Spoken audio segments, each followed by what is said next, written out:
Welcome to CIHT Podcasts.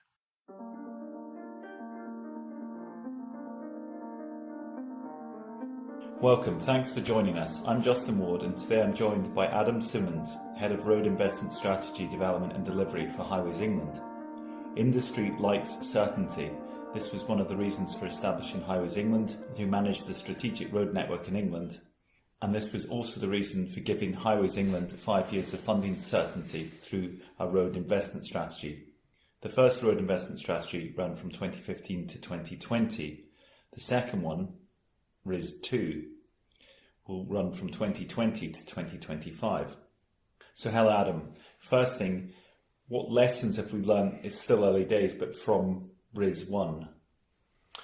I think there's probably a couple of things just to say is, absolutely, there are a lot of lessons we do want to learn from RIS1. But I think the thing to remember is that when RIS1 was agreed, it was very soon after Highways England was set up in its new form, and that the principle of the 5-year funding cycle was agreed. And although I think RIS1 was a good outcome, this is the first time we've been able to go through the full cycle of developing a RIS2. And I think what's different, and which I'm kind of really pleased that we can add to RIS2, is that we're able to have time at the start of the process to do a lot of research, a lot of engagement with customers of the strategic road network, people who use it directly, people who rely on it for their businesses, people who are affected by it, and of course our neighbours who live alongside the network. We've been able to have a huge amount of engagement with people to really understand what they want to get from the strategic road network and be able to reflect that. And what we've published most recently is our first strategic road network initial report. That wasn't produced for RIS1, so that's the first time we've been able to do that. So I think the difference between RIS1 and RIS2 has just enabled us to kind of have that really deep evidence base to go forward to help put advice to government, for government to think about where it might want to put investment for that 5-year period that you mentioned for RIS2. And on the investment profile, that covers a range of aspects. Could you just give a bit of a feel for what those are? Absolutely. One of the important messages we wanted to put out when we published the initial report in December last year was absolutely recognising that. There, of course, is already an important network that exists, and it's really important that we continue to operate that to high standards to meet the needs of customers. And of course, that we maintain it. That's really important that we maintain what we've got already. And that's important both in terms of delivering the service, but also maintaining high standards of safety on the network. So what we set out is it's really important to continue to invest in operations, maintenance and renewals. But of course, we also have an obligation to improve the network. And what we've also set out in the initial report is that there are different types of investment that we could do on new and improved new schemes and so on. Of course, there are some of the big new schemes, or sort of headline flagship schemes, where we might see sort of a lot of investment. But it's also really important that we continue to invest in some of the smaller schemes. Some of those smaller schemes can offer some really good safety benefits, or indeed it can see some quite innovative transport solutions that really help the integration with the local network and the strategic road network. We've also thought about how we continue to roll out smart motorways. That's the part of the motorway network which are controlled by the variable speed limits, where we can make use of the hard shoulder as a running lane. And we think that that's got some good benefits in terms of reliable journeys, in terms of safety. And we want to make that more of a continuous network, particularly across the spine of the motorways.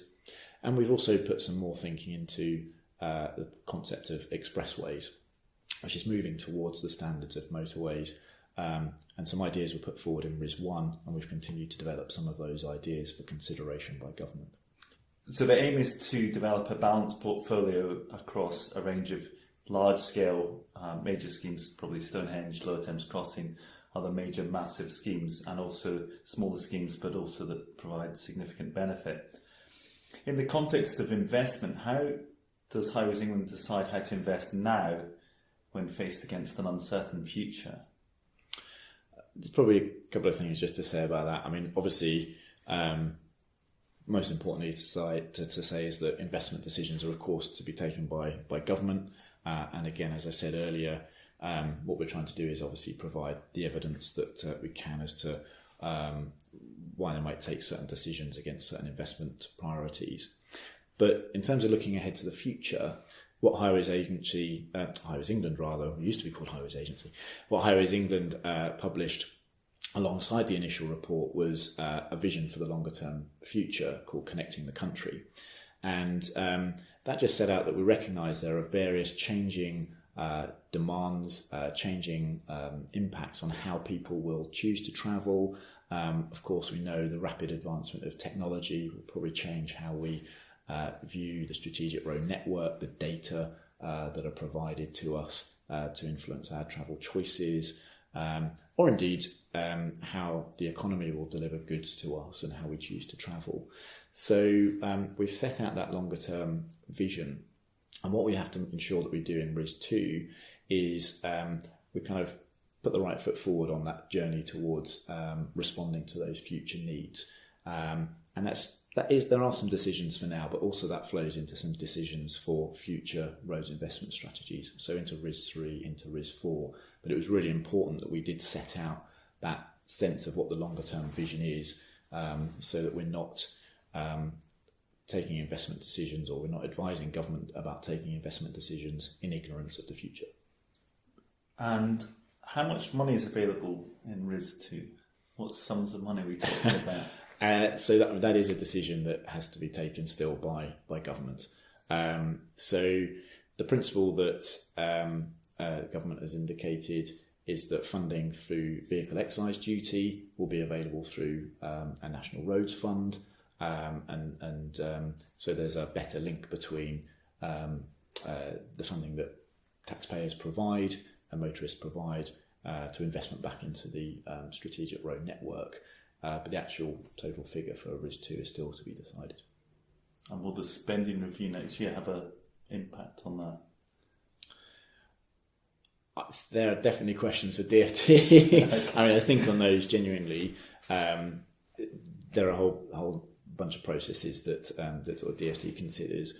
The consultation that is running now on the initial report will be a really important part of how DFT gets views from the wider public, and that will absolutely influence its decision about what funding it should put forward for investment in the strategic road network, what are the investment priorities, but the actual RIS2 won't be announced until the middle of 2019. So we're partway through the process yet. There's still some more consideration to be done, more advice to be put forward from Highways England, more consideration and decisions to be taken by government at a slightly later time. Excellent. Well, thank you very much for your insight into the development of RIS2, and we'll wait to see what the government views emerge from following the consultation. And RIS2 will be published just what period? So that's something that will be published by the Department for Transport. My understanding is that they were aiming for around about the middle of 2019 to publish the RIS, obviously ahead of the second roads period starting in 2020. And then following the publication of the roads investment strategy, that's where Highways England publishes its sort of business plan and delivery plan to show how we will deliver those priorities that are set by government. Excellent. Well, thank you for joining us. You were listening to a podcast with Adam Simmons from Highways England. Thank you. Thank you.